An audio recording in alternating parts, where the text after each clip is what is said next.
বিহালী সমষ্টিক হেৰুৱা ভয় নে গৌৰৱ গগৈ উত্থানত ভয় খাইছে বিজেপিয়ে মন্ত্ৰী পীযুষ হাজৰিকা বনাম গৌৰৱ গগৈ এখন যুঁজ চলিছিল বিহালী সমষ্টিত গৌৰৱ গগৈৰ লগত যুঁজখন চলিছিল বিহালী সমষ্টিৰ যি নিৰ্বাচনী প্ৰচাৰ সেই নিৰ্বাচনী প্ৰচাৰ সময়ৰ পৰা পীযুষ হাজৰিকা বনাম গৌৰৱ গগৈ বিশেষ যুঁজখন চলি আছিল গৌৰৱ গগৈ নেতৃত্বত যিসকল মন্ত্ৰী বা যিসকল বিধায়ক বা সাংসদে নিৰ্বাচনী প্ৰচাৰ চলাইছিল তাৰ বিপৰীতে পীযুষ হাজৰিকাৰ নেতৃত্বত প্ৰায় 20 গৰাকী সাংসদ বিধায়ক মন্ত্ৰীয়ে নিৰ্বাচনী প্ৰচাৰ চলাইছিল বিহালী সমষ্টিত আৰু কালিৰ দিনটোত বিহালী সমষ্টিত ইতিমধ্যে ভোট গ্ৰহণ প্ৰক্ৰিয়া শেষ হৈছিল আৰু 76% লোকে তাত ভোট প্ৰদান কৰিছিল বিহালী সমষ্টিত 76% যি ভোটদানৰ হাৰ আছিল তাক লৈ এতিয়া সংকিত হৈছে নেকি মন্ত্ৰী পীযুষ হাজৰিকাই গৌৰৱ গগৈক উভতি ধৰি বিভিন্ন ধৰণে সমালোচনা কৰিছে আৰু গৌৰৱ গগৈ উত্থানত ভয় খাইছে নে গৌৰৱ গগৈ আচলতে বিহালী সমষ্টিক হেৰুৱাৰ ভয় তাক লৈ ইতিমধ্যে চৰ্চা চলিছে আৰু মন্ত্ৰী পীযুষ হাজৰিকাই আজি সংবাদমেল আয়োজন কৰিছে আৰু সামাজিক মাধ্যমত পোষ্ট লিখি ইতিমধ্যে গৌৰৱ গগৈ সমালোচনা কৰিছে গৌৰৱ গগৈ সংবিধান নমনা অভিযোগ আনিছে গৌৰৱ গগৈ সংবিধান অভিযোগ আনিছে আৰু লিখিছে গৌৰৱ গগৈ এজন বিখ্যাত ব্যক্তিৰ পুত্ৰৰ বাবে সংবিধান প্ৰযোজ্য নহয় নেকি বুলি প্ৰশ্ন কৰিছে পীযুষ হাজৰিকাই মন্ত্ৰী পীযুষ হাজৰিকাই ইতিমধ্যে এটাৰ পিছত এটা গৌৰৱ গগৈ সমালোচনা তীক্ষ্ণ বাক্যৰে সমালোচনা কৰা দেখা গৈছে কালিৰ দিনটোত ইতিমধ্যে যি নিৰ্বাচনী কোড অফ কণ্ডাক্ট লাগি থকাৰ সময়তো ভোট এফালে যদি ভোট গ্ৰহণ প্ৰক্ৰিয়া চলি আছিল তেনে সময়তে কিন্তু বিহালী সমষ্টিত গৌৰৱ গগৈয়ে বুথে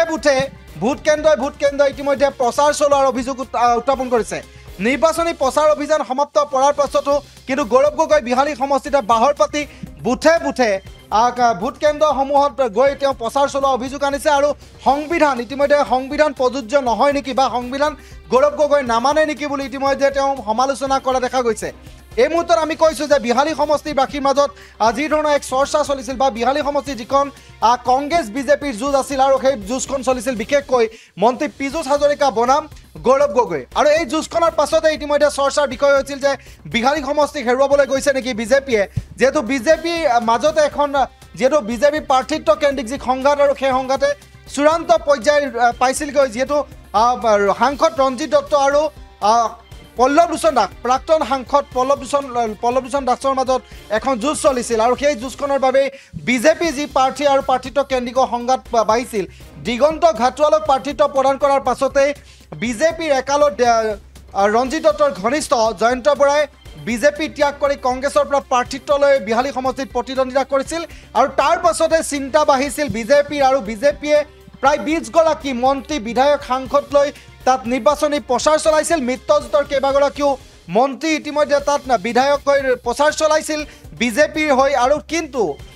কালিৰ দিনটোত যি ভোটদানৰ হাৰ 76% যি ভোটদানৰ হাৰ আৰু সেই ভোটদানৰ হাৰ দেখি ইতিমধ্যে চিন্তিত হৈ পৰিছে বিজেপিয়ে আজিৰ দিনটোত দেখা গৈছে যে মন্ত্ৰী পীযুষ হাজৰিকাই সংবাদমেল আয়োজন কৰিছে আৰু সংবাদমেল আয়োজন কৰি গৌৰৱ গগৈ সমালোচনা কৰিছে গৌৰৱ গগৈ নিৰ্বাচনী সকলো বিধি ভংগ কৰাৰ অভিযোগ আনিছে নিৰ্বাচনী বিধি ভংগ কৰি ভোট গ্ৰহণৰ সময়তো তেওঁ নিৰ্বাচনী প্ৰচাৰ চলাইছে বুলি সামাজিক মাধ্যমত ইতিমধ্যে পোষ্ট আমি দেখুৱাইছোঁ সামাজিক মাধ্যমত তেওঁ পোষ্ট লিখিছে আৰু তেওঁ কৈছে যে এজন বিখ্যাত ব্যক্তিৰ পুত্ৰ হোৱাৰ বাবে সংবিধান প্ৰযোজ্য নহয় নেকি গৌৰৱ গগৈৰ ক্ষেত্ৰত এই মুহূৰ্তত আমি আজিৰ দিনটোত সংবাদমেল আয়োজন কৰিছিল মন্ত্ৰী পীযুষ হাজৰিকাই আৰু পীযুষ হাজৰিকাই গৌৰৱ গগৈ সন্দৰ্ভত কি মন্তব্য কৰিছে কেনেধৰণে তেওঁ নিৰ্বাচনী প্ৰচাৰ চলাইছিল তাৰ আচলতে মোবাইলত তেওঁ যি ফটো বা ভিডিঅ' সেয়া দেখুৱাইছে আৰু দেখুৱাই তেওঁ গৌৰৱ গগৈৰ বিৰুদ্ধে ইতিমধ্যে সমালোচনা কৰিছে গৌৰৱ গগৈ আচলতে কিয় সংবিধান নামানে বুলি প্ৰশ্ন কৰিছে আমি কি কৈছে সংবাদমেলত শুনাব বিচাৰিছোঁ কিন্তু গৌৰৱ গগৈ ডাঙৰীয়া ইমান বিজ্ঞ নেতা তেখেতে যদি এই ভুল কামটো কৰে অন্য মানুহে কি কৰিব আৰু যদি এই কামটো মই কৰিলোঁ হয় আজি যোৱাকালি যদি মই কৰিলোঁ হয় তেখেতলোকে তাৰ কি প্ৰতিক্ৰিয়া কৰিলে হয় সেইটোও মই জানিব খুজিছোঁ আৰু আপোনালোক কিয় নীৰৱ সেইটো এটা নিশ্চয়কৈ ডাঙৰ প্ৰশ্ন মোৰ কাৰণে আপোনালোকে ক'তো মই দেখা নাই গৌৰৱ গগৈ ডাঙৰীয়াই কোড অফ কণ্ডাক্ট ভায়লেট কৰিছে বুলি কোনো টিভি পেপাৰত মই যোৱাকালিৰ পৰা দেখা নাই কিন্তু গৌৰৱ গগৈ ডাঙৰীয়াৰ নিচিনা ডাঙৰ নেতা এজনৰ কথা মই কৈছোঁ আমিতো সৰু মানুহ গতিকে মই গুচি আহিছোঁ মই 11 তাৰিখে 5:15 মই বিশ্বনাথ চাৰিআলিৰ পৰা গুচি আহিছোঁ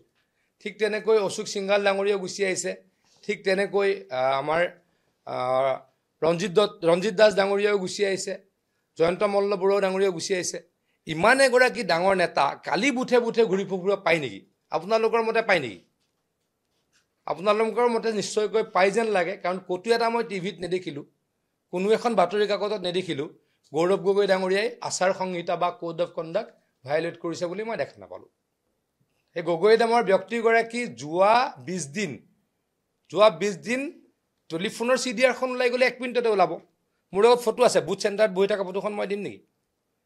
সেই ব্যক্তিগৰাকী বুথ চেণ্টাৰত বহি থকা ফটোখন মই দিম নেকি? আৰু 3টা বেলেগ বেলেগ বুথ চেণ্টাৰত বহি আছিলে। 3টা মোৰ লগত যি ফটো আছে আই কেন শ্ব' ইউ, যদি আপোনালোকক লাগে। 3টা বেলেগ বেলেগ বুথ চেণ্টাৰত বহি আছিলে। গতিকে তেওঁলোকে মিছা কথাও ক'লে নাই? ভাত খাবলৈ যোৱাটো মিছা কথা ক'লে, মই শুনা নাই, আপুনিহে কৈছে। মই এতিয়া ফটোখন দেখাই দিওঁ, চাওক এইগৰাকী ব্যক্তি, চাওক